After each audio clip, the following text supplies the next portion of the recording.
Selamat pagi anak-anak. Selamat pagi, Ibu. Selamat pagi, Bu. Jadi pada saat pagi hari ini kita akan memasuki pertemuan pertama pada semester ini, yaitu tentang materi sistem reproduksi. Sebelum itu kepada ketua kelasnya coba dibuka doa kita pada saat pagi hari ini. Teman-teman, sebelum kita memulai belajar kita pada hari ini, ada baiknya kita terlebih dahulu.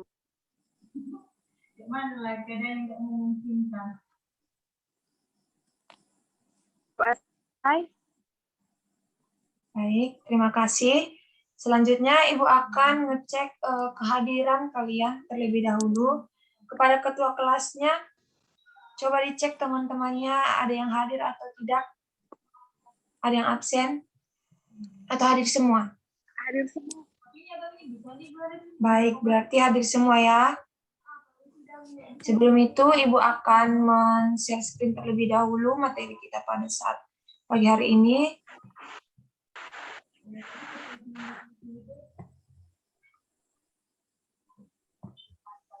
Sebelumnya, apa sudah terlihat share screen Ibu? Belum, Bu. Udah, Bu. Ya. Udah, Bu. Ibu akan mulai terlebih dahulu. Jadi materi kita pada saat pagi hari ini yaitu tentang sistem reproduksi pada manusia.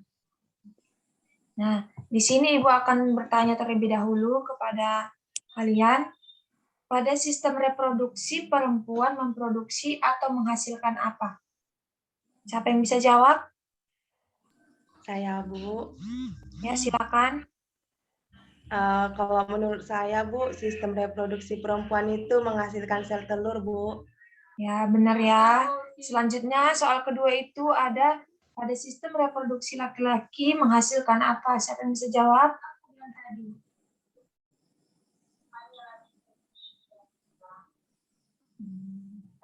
Nggak ada yang tahu ya? Karena cewek semua berarti. Saya, Bu. Ya, silakan Rika. Pada sistem reproduksi laki, setahu saya itu memproduksi sperma, Bu. Ya, betul ya. Jadi pada perempuan itu menghasilkan sel telur atau oosit, sedangkan pada laki-laki itu menghasilkan sperma. Sebelum itu, Ibu akan membacakan terlebih dahulu tujuan pembelajaran kita pada saat pagi hari ini. Yang pertama yaitu dapat mengetahui apa saja organ-organ reproduksi pada laki-laki dan perempuan. Dan yang kedua itu mengetahui proses pembentukan sperma atau spermatogenesis dan pembentukan sel telur atau oogenesis pada perempuan. Yang ketiga itu ada siklus menstruasi. Dan yang keempat, mengetahui gangguan apa saja yang ada pada organ reproduksi. Nah, sebelum masuk ke materi kita pada pagi hari ini, Ibu akan menayangkan sebuah video terlebih dahulu. Silahkan diamati dan dicermati. Nanti setelah video, Ibu akan menanyakan apa yang sudah kalian dapat dari video tersebut. Ibu akan stop screen terlebih dahulu.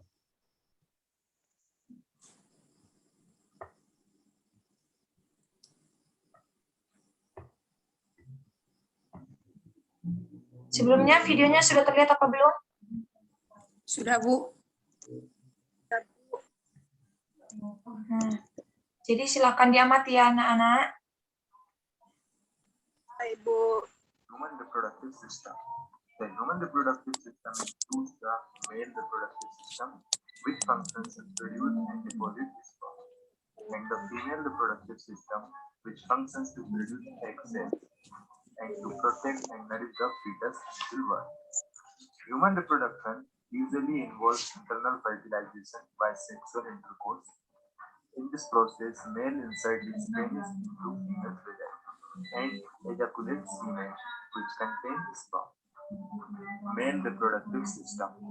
The human male reproductive system consists of a number of sex organs that are part of the human reproductive process. In the case of men, these sex organs are located outside the male's body, around the penis. Penis. The penis has a long shaft enlarged penis called the glans penis. The penis is the male copulatory organ. When the male becomes sexually aroused, the penis becomes erect and rarely for sexual intercourse. The male penis is made of two different tissues and stop spontaneous. Testicles. The testes hang out the abdominal cavity of the male within the scrotum. They begin their development in the abdominal cavity, but they descend into the scrotal sac during the last 2 months of fetal development. This is required for the production of sperm because internal body temperature are too high to produce viable sperm. Epididymis. The epididymis is a whitish mass of tightly coiled tube cupped against the testicles. It acts as a storage place for sperm before they enter the vasa differentia. Vasa differentia is a tube that carries sperm from the testis to the urethra. Female reproductive system. Female reproductive system contains vagina, cervix, uterus, oviduct, ovaries. Vagina. The vagina is the place where semen from the male is deposited into the female's body at the climax of sexual intercourse, commonly known as ejaculation. Around the vagina, pubic hair protects the vagina from infection and it's a sign of puberty. Cervix. The cervix is the lower narrow portion of the uterus where it joins with the top end of the vagina. It is cylindrical or conical in shape and protrudes through the upper anterior vaginal wall. Uterus. The uterus or womb is the main.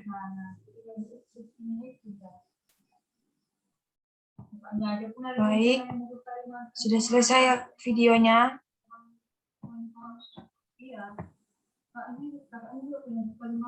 Nah, dari video tersebut siapa yang bisa menyimpulkan atau ada yang mau berpendapat tentang video tersebut? Disilakan.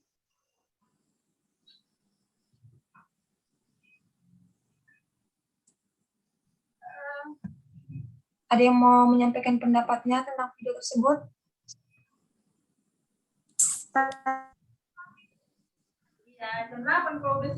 Mungkin Rika bisa?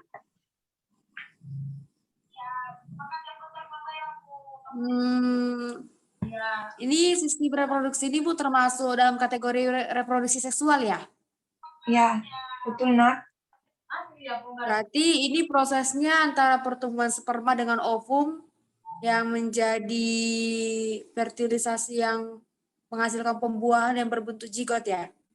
Ya, jadi betul ya. Jadi sel telur itu akan bergabung dengan sperma. Jadi di mana sperma dan sel telur akan bersatu dan membentuk janin. Seperti itu ya anak-anak. Di sini Ibu akan share screen terlebih dahulu materi kita.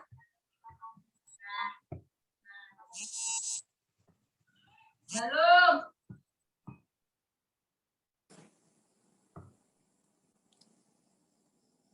Sudah terlihat share screen Ibu? Sudah Bu. Nah, jadi materi kita yang pertama itu pada sistem reproduksi pria. Jadi organ reproduksi pada pria ini ada dibagi dua, jadi ada bagian luar dan bagian dalam. Di mana pada bagian luar itu bisa dilihat secara langsung, jadi organnya itu ada penis. Sedangkan organ yang tidak tampak dari luar itu seperti testis, uretra, dan vesikula seminalis. Karena kenapa tidak terlihat? Karena letaknya itu di dalam tubuh, di mana organ-organ reproduksi pada pria itu berkembang pada usia 9-15 tahun, dan perkembangannya itu akan berhenti di usia 20 tahun. Nah, jadi organ reproduksi pada pria itu ada penis, di mana penis ini berfungsi untuk menyalurkan sel kelamin jantan atau sperma ke dalam alat kelamin betina. Mungkin kalian sudah paham ya anak-anak. Jadi ada organ yang kedua yaitu testis, di mana testis ini tempat yang diletaknya itu di dalam skrotum atau di dalam kantong pelir yang berfungsi untuk mengatur temperatur testis agar sesuai suhunya. Jadi testis ini akan membantu untuk menyesuaikan suhu di udara. Bisa dipahami anak-anak?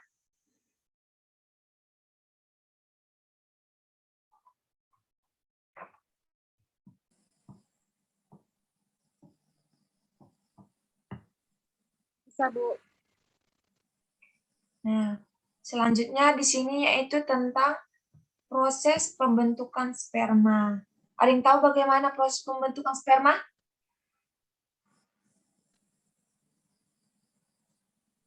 Ada yang tahu? Belum tahu, Bu. Nah, jadi kalau belum tahu, di sini Ibu akan jelaskan ya.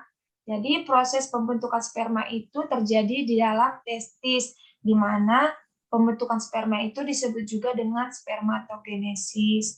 Jadi proses pembentukan sperma itu dimulainya dengan ketika seorang pria menginjak usia belasan tahun. Jadi di mana sel-sel induk sperma atau spermatogenium itu akan membelah secara mitosis beberapa kali sehingga dihasilkan lebih banyak spermatogenium. Jadi sebagian dari sel-sel spermatogenium ini terus membelah secara mitosis, sedangkan sebagian yang lain membesar menjadi spermatosit primer. Jadi oleh karena itu pembelahan terjadi secara mitosis. Jadi spermatogenium dan spermatosit primer ini mempunyai 2 N kromosom atau yang disebut juga dengan diploid. Nah, selanjutnya yaitu pada sistem reproduksi wanita. Tadi yang seperti yang dijelaskan teman kita, Grace, dia bilang kan tadi sistem reproduksi itu menghasilkan sel telur atau oosit. Nah, di sini juga pada organ reproduksi wanita itu juga dibagi jadi 2. Jadi ada bagian organ reproduksi luar dan juga bagian dalam. Di mana alat reproduksi wanita ini terdiri dari ovarium atau indung telur, kemudian ada uterus. Mungkin tidak sesuai ya dengan PPT Ibu. Jadi di dalam PPT itu ada alat kelamin perempuan yang terletak di luar, yaitu ada vulva, labium, dan saluran kelamin. Di mana vulva ini suatu celah paling luar dari alat kelamin wanita yang dibatasi oleh sepasang bibir. Jadi tahu kan kita perempuan kan, jadi ada sepasang bibir pada alat kelamin itu, jadi sepasang bibir itu disebut dengan labium. Nah, ke dalam vulva itu juga bermuara 2 saluran, yaitu ada saluran urin dan saluran kelamin atau yang disebut juga dengan vagina. Jadi alat kelamin dalam perempuan itu terdiri dari ovarium, saluran kelamin, dan vagina. Selanjutnya, di sini Ibu akan juga menjelaskan sebelum itu Ibu akan menjelaskan bagaimana siklus menstruasi pada wanita. Semuanya sudah menstruasi kan anak-anak? Sudah, Bu. Nah, jadi menstruasi wanita itu terjadi setiap 28 hari, tetapi siklus menstruasi normalnya itu berkisar dari 21 hari hingga 35 hari. Jadi, siklus menstruasi itu rata-rata 28 hari, tapi semua orang itu mempunyai siklus yang sama, namun ada juga yang berbeda. Jadi, siklus menstruasi ini juga dikendalikan oleh hormon-hormon reproduksi yang dihasilkan oleh hipotalamus, hipofisis, dan ovarium. Nah, di mana remaja perempuan mengalami menstruasi itu akan dikatakan memasuki usia subur. Kenapa subur? Karena telah mengalami ovulasi atau menghasilkan ovum. Jadi, wanita itu mulai mengalami menstruasi itu pada usia 9-15 tahun dan terus berlanjut sampai masa menopause. Jadi pada usia sekitar 45-49 tahun. Jadi setelah memasuki masa menopause, seorang wanita tidak dapat menghasilkan ovum karena semua oosit primer yang tersisa mengalami degradasi. Bisa dipahami anak-anak? Bisa, Bu. Nah, jadi Ibu akan bertanya juga, kalian tahu apa saja gangguan-gangguan yang ada pada sistem reproduksi manusia?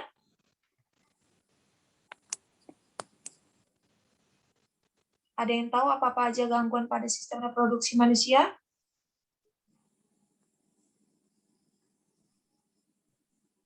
Nggak tahu ya? Belum, Bu.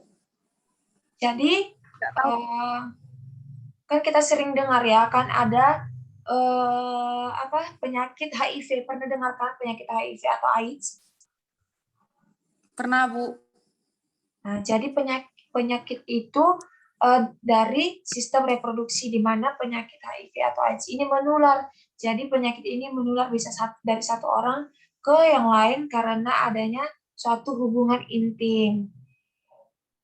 Nah, mungkin itu materi yang Ibu sampaikan. Sebelum itu ada yang ingin ditanyakan? Ada yang ingin Saya, Bu. ditanyakan terlebih dahulu?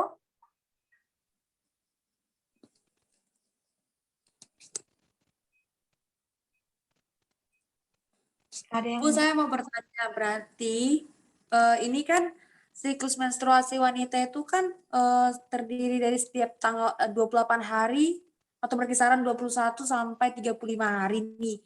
Jadi kalau itu kadang kan ada yang lebih dari 35 hari siklus menstruasinya, atau dia menstruasi untuk bulan berikutnya kadang sampai ke 50 hari atau 40 hari. Ada juga yang kadang kayak seperti saya, kadang mau juga di bawah 28 hari atau 21 hari. Kadang masih 14 hari udah menstruasi. Berarti kayak gitu pun nggak normal ya? Iya, bisa dibilang itu tidak normal, karena normalnya itu fase kita menstruasi itu dari 21 hari hingga 35 hari. Jadi siklus menstruasi yang tidak normal itu biasanya ditandai dengan, tadi kan ada kurang dari 21 hari atau lebih dari 35 hari kan, Rika? Iya, Bu. Jadi di mana melewatkan 3 hari atau lebih siklus menstruasi itu berturut-turut karena aliran menstruasi yang jauh lebih deras dan lebih ringan dari biasanya. Mungkin hal ini tidak normal biasanya ya, karena ada gangguan yang terjadi pada sistem reproduksi kita pada wanita ini.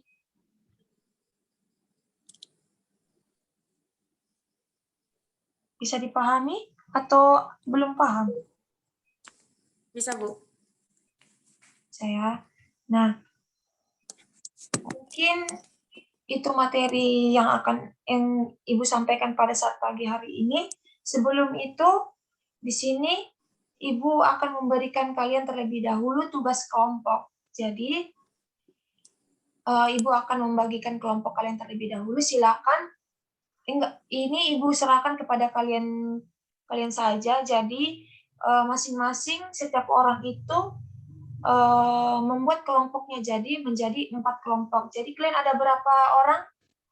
Ketua kelas ada 20 orang atau lebih?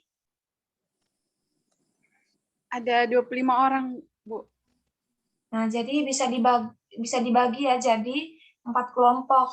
Jadi masing-masing kelompok itu mungkin bisa ada berapa ya? Ada 6, ada yang 7 juga ada.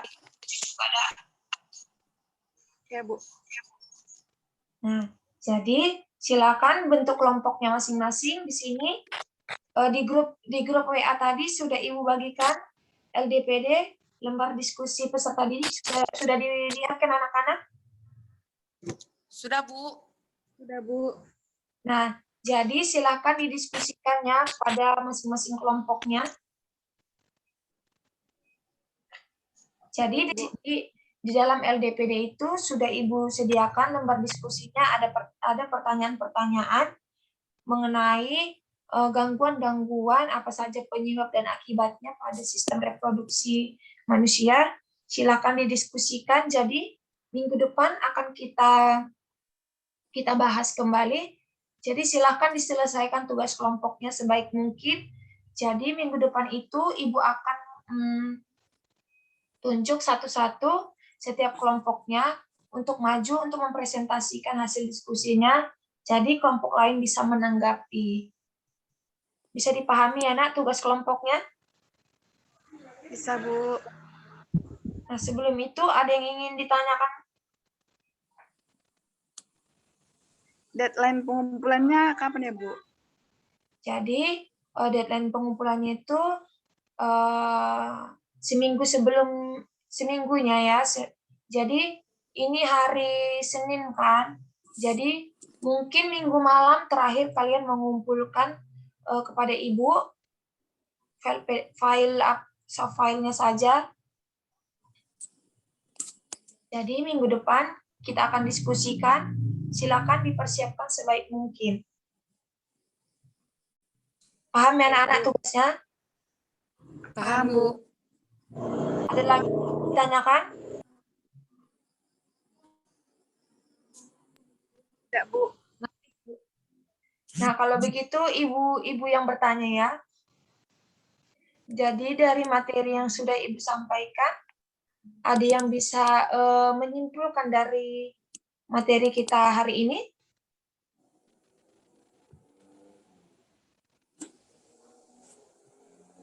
Ada yang bisa menyimpulkan?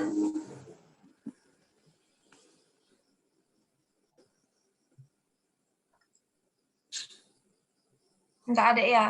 Baiklah, akan Ibu sampaikan kesimpulannya ya.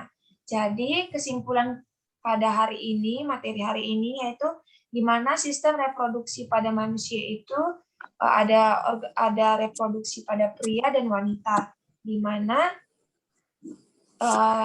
ada organ reproduksi luar dan juga dalam. Jadi pada pria ada organ reproduksi luarnya yaitu tadi apa? Penis. Testis, Bu. Penis.